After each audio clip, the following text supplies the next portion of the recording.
We're here with our buddy Stephen A. Smith, and I mean that. He's a nice guy. I really enjoy him. Stephen A. Smith, welcome.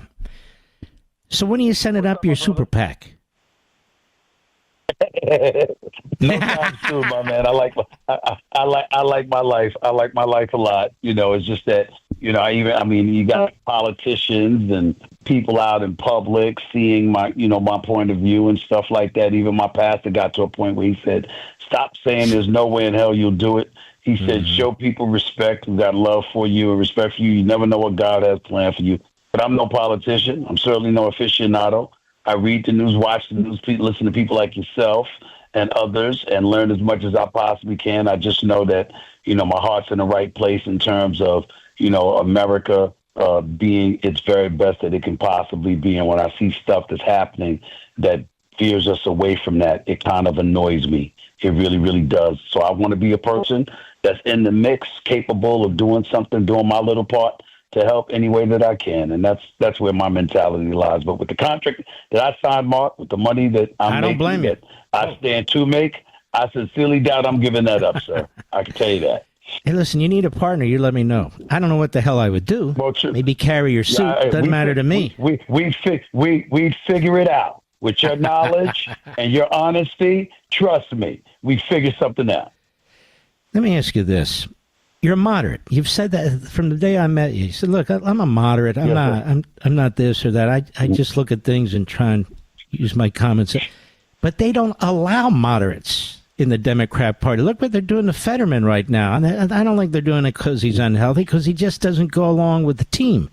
I mean, it'd be pretty tough, wouldn't it, to be a moderate in the Democrat Party today? Without question. I have no doubts about that. But here's what makes me uncomfortable. Who the hell says that these folks that would be against moderates get to dictate what the vast majority of American citizens may want, whether it's a centrist or center left?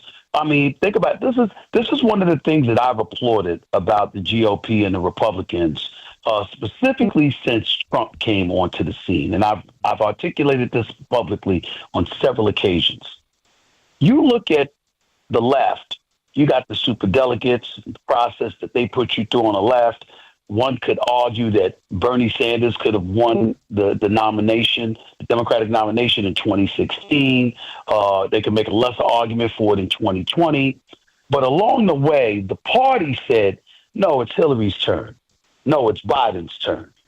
And I can make a legitimate argument that the last person that the people, at least on the left and center left, chose was Barack Obama. Outside of that, the party chose him. What you have to applaud about the right is that the people speak. They say, bump that. Oh, DeSantis. Oh, Nikki Haley. Oh, Ramaswamy or somebody else. Or Kasich or anybody else. I'm thinking, Jeb Bush and Marco Rubio and Ted Cruz in 2016, who you supported at least 4 times. Yep. The right, the constituents on the right said, damn that. We don't care what you say. We want him, as in Trump. And they said, that's who we want. That's who we're going to have. They didn't let the party pick their candidate. They picked the candidate for the party. And that's not happening on the left. Last time I checked, speaking strictly about that portion, that element, it seems to me like the right is replicating what America is supposed to be more so than the left in that regard. And I have a real problem with that. So when I think about somebody saying what they say, oh, Steve, you're a moderate, you're a centrist, they'll never support you. I said, who said I want this support? Who says I need it?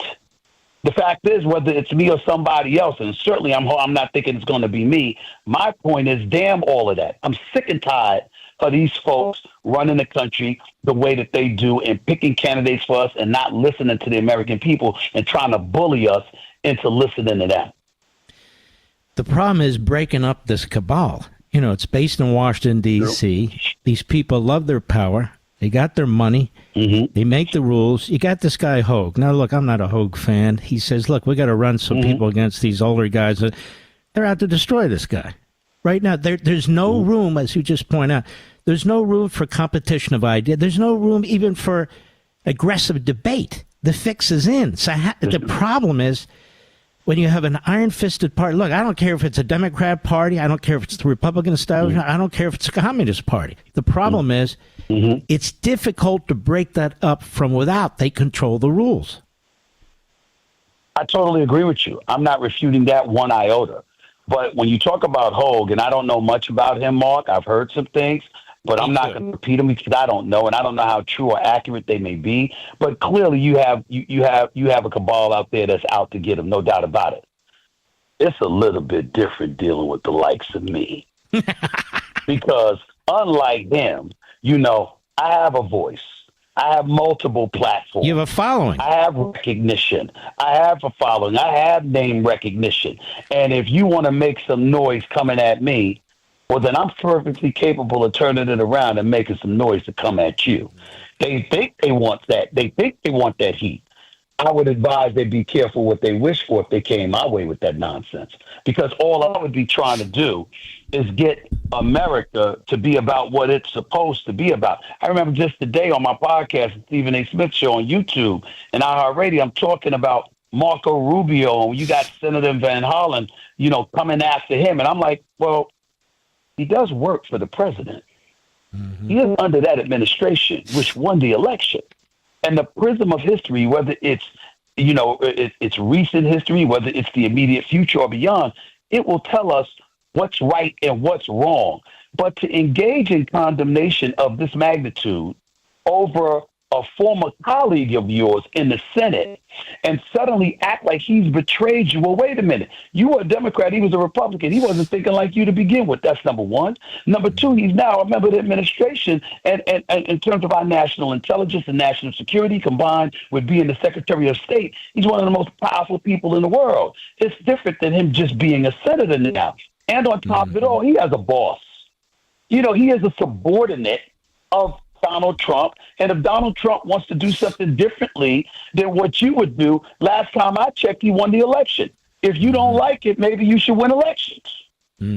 So let's see. I mean, some things are more simplistic than folks try to make it out to be. Now, of course, things are far more in depth from a realistic perspective as we dig deeper into certain issues and stuff. And I understand that.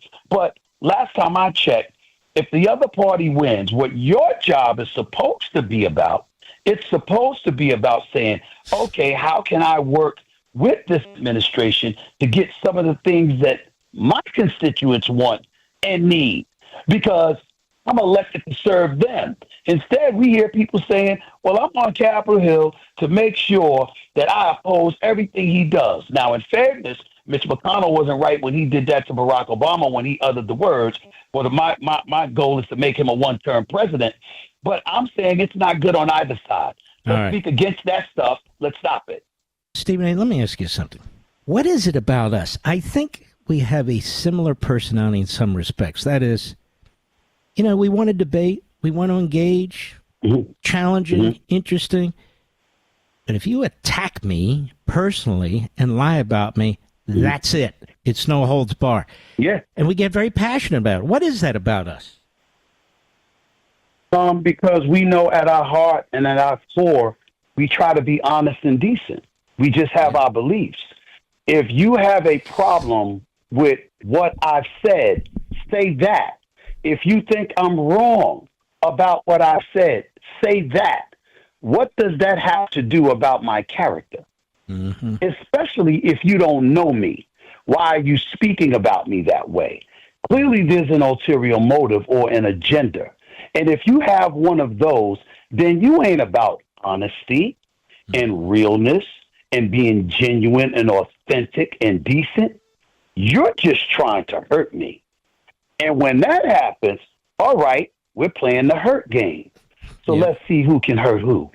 Let's get it on. That's very well said. That's how we're like. Yeah. All right, let's get down to brass tacks here.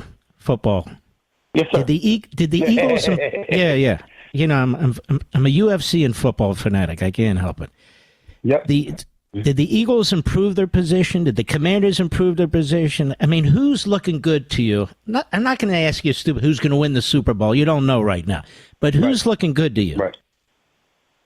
I think the Philadelphia Eagles, even though they lost pieces, I think they have the best executive in the business right now in Howie Roseman, who knows what he's doing. So I think you have to put them at the top of the heap. I think the Detroit Lions is a team that you can't ignore. Remember when they lost in the playoffs last year? Keep in mind that they had 13 dudes on injured reserve on the defensive side of the ball. Yeah, that you don't expect something like that to happen. We can't ignore the Washington Commanders because this kid, Jaden Daniels, is something special to behold. Amen. And so those are names that come out on the NFC. I know Brock Purdy just got his money from San Francisco, but I think they're retooling. We'll see how good they're going to be. On the AFC side, you can never dismiss Patrick Mahomes because he's the greatest in the game. So Kansas City is there. Josh Allen is an absolute stud, and Buffalo is going to be there. I think you have no choice but to pay attention to the Baltimore Ravens because they're arguably the best team in the NFL. There's just that Patrick Mahomes continues to stand in everybody's way. So those 6 teams really stand out. You have to pay attention on the outside to a Cincinnati that kept their team intact. Joe Burrow, Jamar Chase, T. Higgins, with elite wideouts and a great quarterback like him. That can't be ignored. We'll wait and see. Houston's good, but not ready yet. C.J. Stroud is a stud, but you need more. But I would tell you the top 6 teams would be Kansas City, Baltimore, and Buffalo, not necessarily in that order out of the AFC, and Philadelphia, Detroit, and in all likelihood, the Washington Commanders. I know we should put the Green Bay Packers in there, but I'm not sold on them come postseason time. Mm-hmm. So my top 6 teams would be those teams that I gave you. What's going on with Pittsburgh Steelers? They even have a quarterback yet? I have to admit I haven't been following it, but what the hell's going on? No quarterback. Well, they can't find a quarterback. Their quarterback room may be one of the worst when they were worst in the game. Aaron Rodgers hasn't made a decision as to whether or not he wants to come there.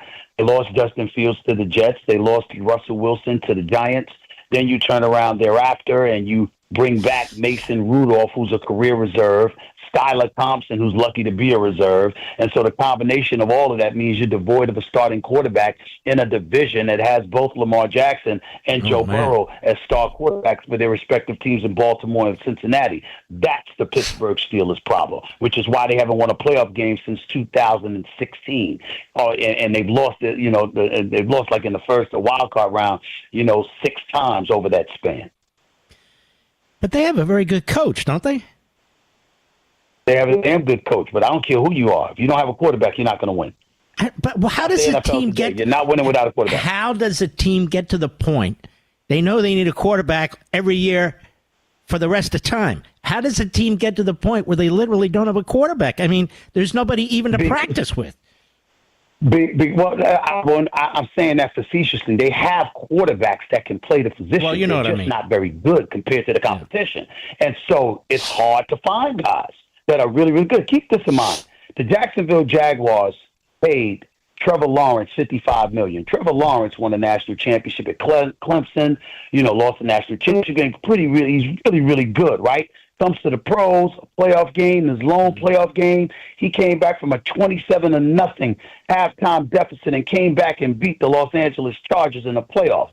That was about 3 years ago. The last 2 years or so, he stunk up the joint.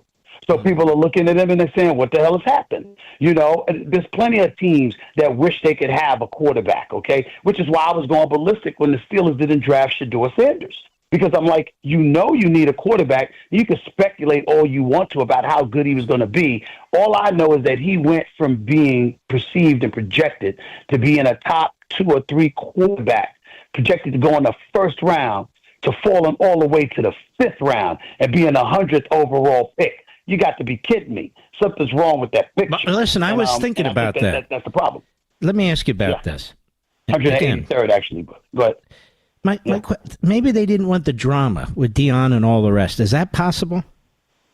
That is entirely possible. My point is, if you have a quarterback, I'm all for it. If you don't have a quarterback, you take what you can get. Yeah. Desperate times call for desperate measures. Yeah. You need a quarterback. Yeah. And if you don't have one, you don't pass up with him. Now, they ultimately drafted Will Howard in the 6th round out of Ohio State, who's not considered to be on Shedeur Sanders' level. But I'm just looking at them and saying, you got to be kidding me, because when I'm thinking about Deion Sanders, you can talk about a headache all you want to because of his bravado, his involvement, the fact that he'd have something to say if his son is mistreated. I understand all of those things are legitimate concerns. Let's not act like Deion Sanders hasn't been a treasure and a tribute to the game of football. He's the greatest cornerback to have ever lived. He's arguably the greatest athlete we have ever witnessed. He's a 2-time Super Bowl champion. He was an All-American. His football acumen and his brilliance was never to be denied.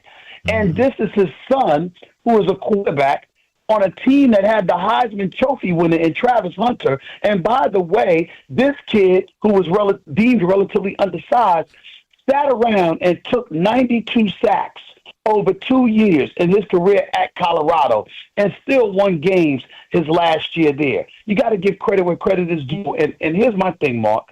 I get tired of people talking, oh, it's cancer in the locker room, or it's this, or it's that. First of all, they never said that about the kid. But here's the biggest thing. If the kid is problematic but talented, you're the coach. What the hell is your job? What are you doing? What are you eating ice cream? Coach him. Coach him. You're supposed to coach him. You're supposed to discipline him. You're supposed to reel him in. You're supposed to humble them. You're supposed to do all of these things. Why does things have to be so perfect for a coach to do their job? The kid's job is to have the talent to work with. Your job is to work with that talent, whatever that talent may be. And I just get annoyed when I hear stuff like that, because people are acting like, oh, things have to be ideal in order for somebody to be brought into a locker room and coach. Guess what? There have been plenty of locker rooms rife with a bunch of headaches. That's what Tylenol and Motrin and all of that is for. Get over it and figure it out when you don't have the pieces necessary to supplant that individual. Let me ask you this, and this isn't intended to be provocative. I'm just curious. Are you getting along with LeBron James these days? Not really. What's going on there now? No, we don't like each other. Okay. We don't like I've each never other. liked him anyway. You know, I never liked him. I'm not going to pile on. It's just I don't like his attitude. I don't like his attitude. I never have. I would say he is a great family man. Yeah. He is a great basketball player. Phenomenal, future Hall of Famer, 4-time champion, 4-time league MVP, one of the greatest we have ever seen, and a phenomenal ambassador for the game of basketball. I have benefited from the greatness of LeBron James like so many other people. But along the way, situations and confrontations take place because of people's personal communication with one another. And sometimes things go awry. And that's what happened with us. I don't like him. He doesn't like me, but I'm not going to use that as an excuse to dismiss or disrespect or denigrate him. How I feel about him is not how everybody should feel about him. I know how he's treated me. I know why I don't like him. But that doesn't mean he did that to anybody else. I can only speak for myself, and I will not speak against him. All right. Very good. I'm not looking to – I don't need headlines here. I'm not looking for that. I was just curious. Okay. Now, I'm going to ask you I'm going to ask you a dumb question because I didn't keep up with the – where did Sanders wind up? Oh, he wound up with the Cleveland Browns. I'm sorry. The Cleveland Browns drafted him.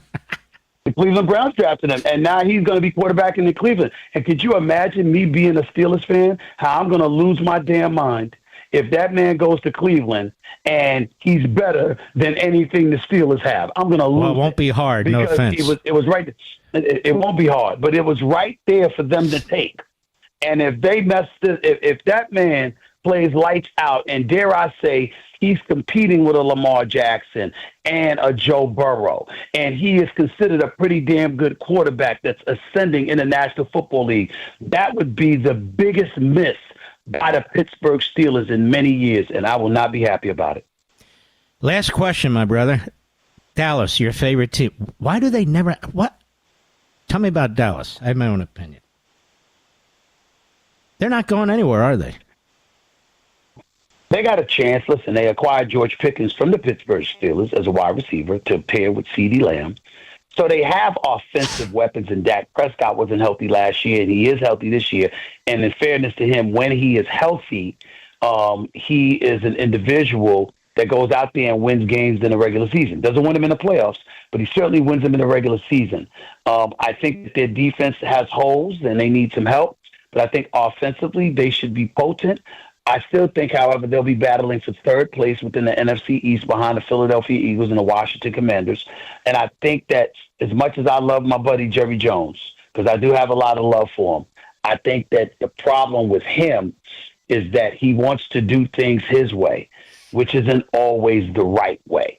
And I think he's compromised the success of the Dallas Cowboys on many, many occasions by allowing his own ego to get in the way. He would refute that, of course.